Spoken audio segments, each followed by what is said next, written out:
তোমরা এটা করবে না। রোজা অবস্থায় মিথ্যা বলা যাবে না, কারো গীবত করা যাবে না। যদি আমরা রোজা অবস্থায় নিজেদের জবানকে মিথ্যা এবং গীবত থেকে, যাবতীয় গুনাহ থেকে নিজেদের জবানকে হেফাজত করতে পারি, রোজা পরিপূর্ণ হবে।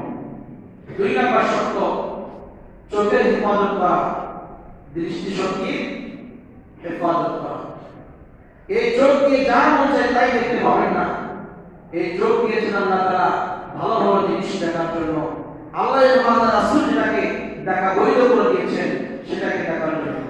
আপনি আপনার মা বাবার চেহারা দেখবেন, আপনি কোরআন শরীফ দেখে দেখে পড়বেন, কাবা ঘর দেখবেন, মসজিদ মাদ্রাসার দিকে মহব্বত দৃষ্টিতে তাকাবেন, আপনি শিশু বাচ্চাদেরকে আদর করবেন, তাকাবেন মহব্বত দৃষ্টিতে।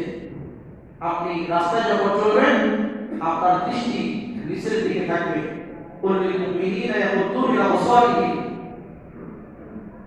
আল্লাহ তাআলা আদেশ করেছেন তোমাদের দৃষ্টিকে তোমরা নিচু করো।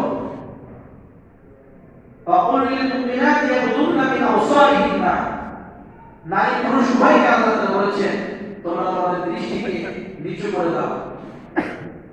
রাস্তায় যখন হাঁটবো আমরা সামনের দিকে নিচের দিকে দেখে দেখে হাঁটবো।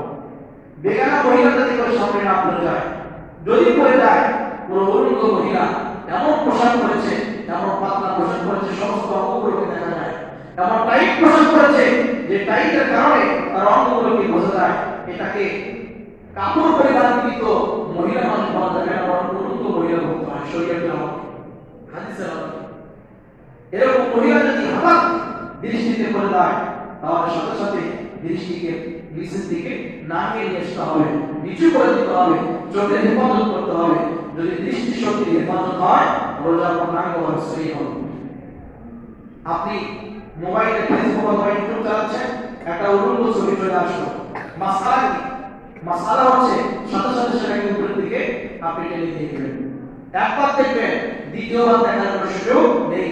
রাস্তাঘাটে যখন একবার মহিলা দেখা জায়েজ আছে, দ্বিতীয়বার দেখানো আর জায়েজ নেই, গুনাহ হবে। তেমনি ভাবে মোবাইলের ভিতরে যদি কোনো উলঙ্গ ছবি দেখতে পান, অশ্লীল ভিডিও দেখতে পান, সেটাকে কেটে দিবেন, দ্বিতীয়বার দেখানো